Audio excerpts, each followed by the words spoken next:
हे लग्न म्हणजे सगळं खरं खरं चाललंय असंच वागावं लागणार आहे। लग्नाच्या वेळी बाहेरची मंडळी कोणी नसतील, सगळे घरातलेच असतील। आपली जी काय तयारी चालली आहे त्याची माहिती आपण वेळोवेळी आत्याबाईंना देऊच या, कारण त्यांनाही या लग्नाचं कौतुक वाटलं पाहिजे। आपण ठरवलंय तसं झालं तर काही चिंता नाही मग। खरंच वागणेस काका, जसं ठरवलंय ना तसं सगळं पार पडू देत, म्हणजे मिळवलं।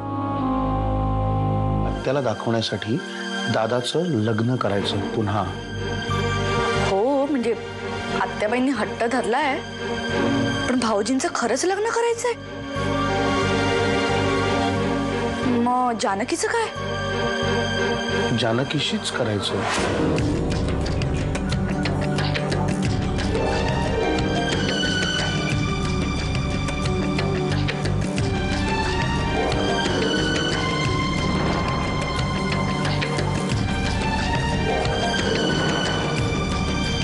पण मग आपलं लग्न कसं होणार आहे?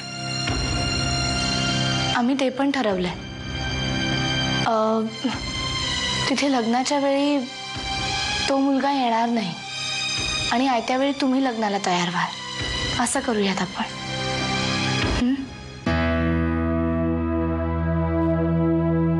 काय आलं हल्ली मम्मी? सुगंधा, तुला कळत कसं नाहीये? जानकीच्या लग्नाचं जसं नाटक रचलंय ना, त्याचप्रमाणे तू सुमित्रा नसून सुगंध आहेस असं जर का आत्याबाईंना पटवून दिलं तर काय करणार आहेस? घरातून बाहेर जायची वेळ येईल तुझ्यावर। तेव्हाच तेव्हा बघू आईल्याताई। तुझ्याशी बोलून ना मला माझा टाइम वेस्ट नाही करायचा। तू आणि तुझं कर्म काय ते बघून घ्या।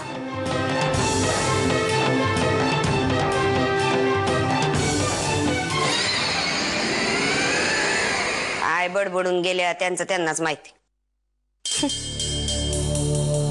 पण आईल्याताई, आता कोण स्वतःच्या कर्माने मरतय आणि कुणाचं नशीब पालटतंय ते बघायलाच तू भारी आयडिया शोधून काढलीस। आता तुलाही त्रास नाही ना आत्याबाईंनाही त्रास नाही। पण जानकीताई, आत्याबाईंना हे सगळं कळता कामा नाही ना, म्हणजे आपण सगळ्यांनी एकत्र मिळून हे नाटक चांगलं वटवलं पाहिजे, है की नाही? सुगंधा, या सगळ्या गोष्टींमध्ये तुला लक्ष घालण्याची काहीही गरज नाहीये। पण कसं आहे ना की आम्हाला जर सगळ्या गोष्टी माहिती असतील तर आम्ही जरा समजून उमजून सांभाळून वागू ना घरात, म्हणून म्हणलं। आत्याबाईंच्या समाधानासाठी तुम्ही पुन्हा जानकीशीच लग्न करणार आहात का? हो। पण नकळत आपण आत्याबाईंची फसवणूक करतोय,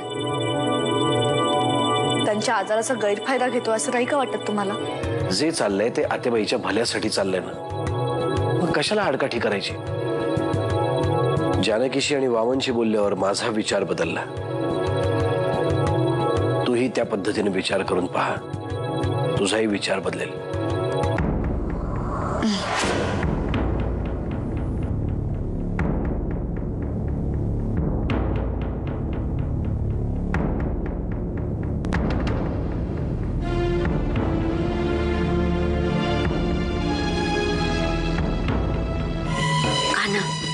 पण आता आपण काय करायचं रे?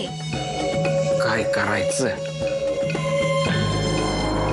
आता आपण एकच करायचं, हे फॅमिली प्लॅनिंग उधळून लावायचं। तुला म्हणलं होतं ना मी, ये शादी नहीं हो सकती। आत्याबाई, तुम्हाला एक महत्वाची गोष्ट सांगायची नाही, म्हणजे तुमच्यापासून काही लपून राहू नये म्हणून तुम्हाला सांगते। कशाबद्दल बोलतेस तू? जानकीच्या लग्नाबद्दल। जानकीच्या लग्नाचं काय? आत्याबाई, जानकीचं लग्न ठरलंय, हे नाटक आहे। जानकीचं लग्न हे नाटक आहे? हो मग। अहो आत्याबाई, तुम्हाला खरं काहीच माहित नाहीये। आत्या